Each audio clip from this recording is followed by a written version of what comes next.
இதில் எழுதியது அப்படியே படிக்கிறேன். இயேசுவுக்கே புகழ், மரியே வாழ்க.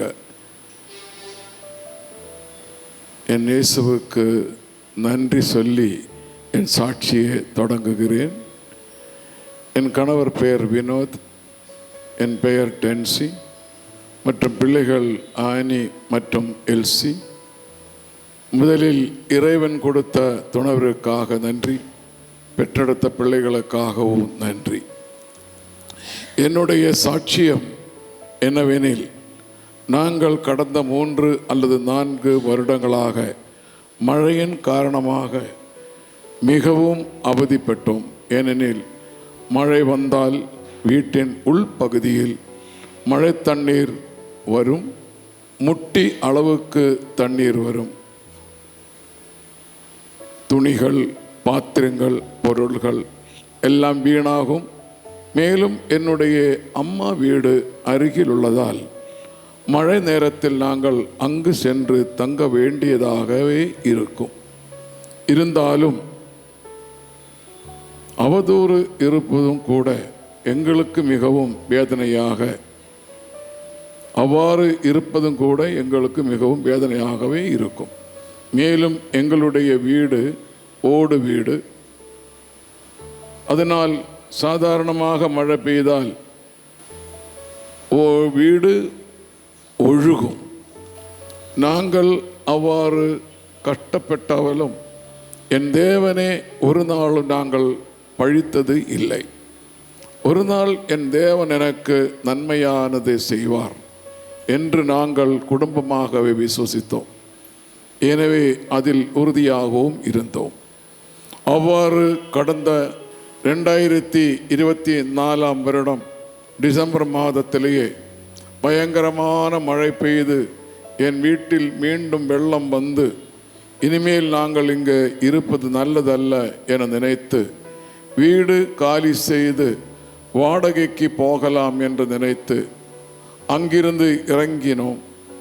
அங்கிருந்து எங்கே அம்மா வீட்டில் வாடகைக்காக சென்றோம். காரணம், அங்கே அம்மா வீட்டில் 3 வீடுகள் வாடகைக்கு விட்டிருந்தது. அதில் 1 காலியாக இருந்ததனால் என் அம்மா வீட்டுக்கு சென்று அந்த வாடகைக்கு விடக்கூடிய அந்த வீட்டிலேயே நாங்கள் தங்குகிறோம், அதற்காகவே நாங்கள் வாடகை தருகிறோம் என்றார். ஆனால் என் அம்மா ₹1 கூட என்னிடம் வாங்கவில்லை. அந்த வீடு வாடகைக்கு விட்டால் கிடைக்கிறது நீர், அந்த வீட்டில் இருப்பது எனக்கு மகிழ்ச்சி.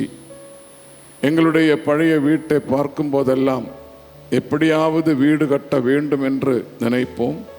ஆனால் வீடு கட்ட எங்களிடம் 10 பைசா கூட இல்லை. அதற்காக பிரார்த்தனை மட்டுமே செய்தோம். பழைய வீட்டை பார்ப்பதற்காக ஃபாதர் போஸ்கோ, ஃபாதர் தோமஸ் அவர்கள் வந்திருந்தார்கள்.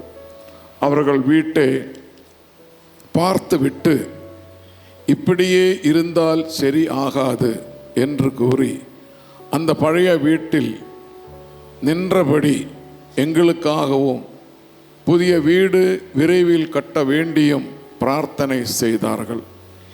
அதன் பின் நாங்களும் அதற்கான முயற்சி எடுத்த, அதற்காகவே நாங்கள் தினமும் ஜெபித்து கொண்டோம்.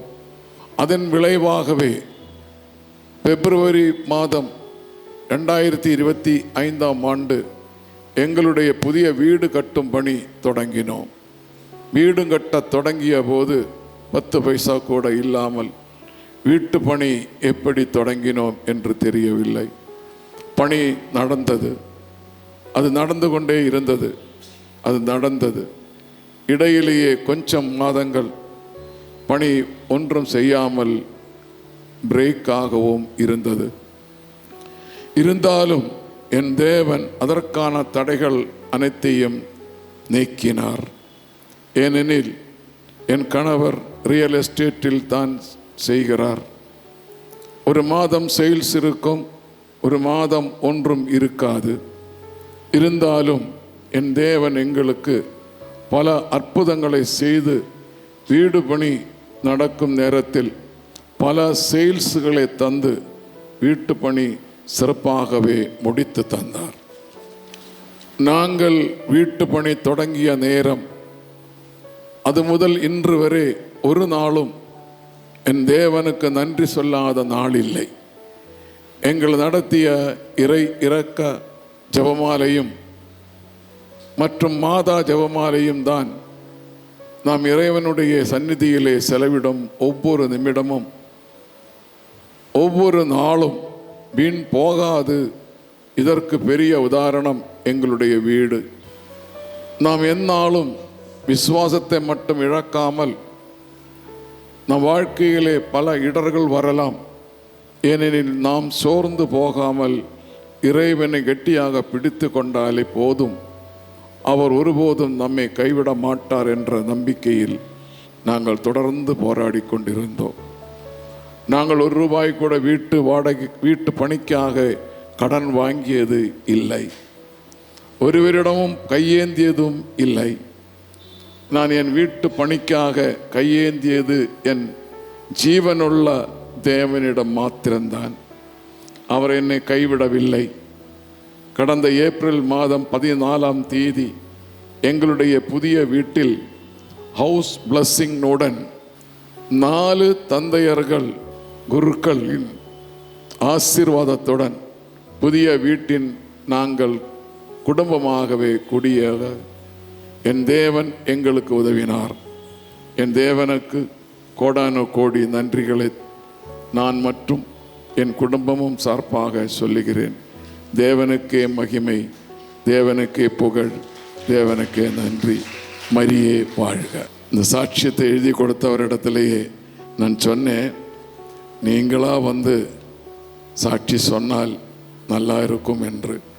அவர் என்னிடத்தில் என்ன சொன்னார்னா, நான் அங்கே வந்து நின்று சாட்சி படிக்கும்போது, சாட்சி சொல்லும்போது எனக்கு என்னறியாமல் உணர்ச்சி வசப்பட்டு நான் அழுது போயிடும்.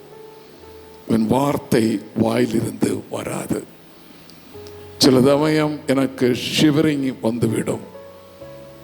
அப்படிப்பட்ட ஒரு அற்புதத்தினுடைய சாட்சியாக நான் நிற்பதனால் அங்கே வந்து மற்றவர்கள் முன்னிலையிலே இப்படி ஒரு நிலை வரக்கூடாது என்பதற்காக தான் நான் சாட்சியத்திற்காக இந்த எழுத்து மூலமாகவே எழுதி கொடுத்திருக்கிறேன். இது அழியாதது. இந்த நன்றி சொல்லிய இந்த சகோதரி குடும்பத்திற்கு கரங்களை தட்டி ஆண்டவருக்கு நன்றி சொல்லுவோம். Praise the Lord.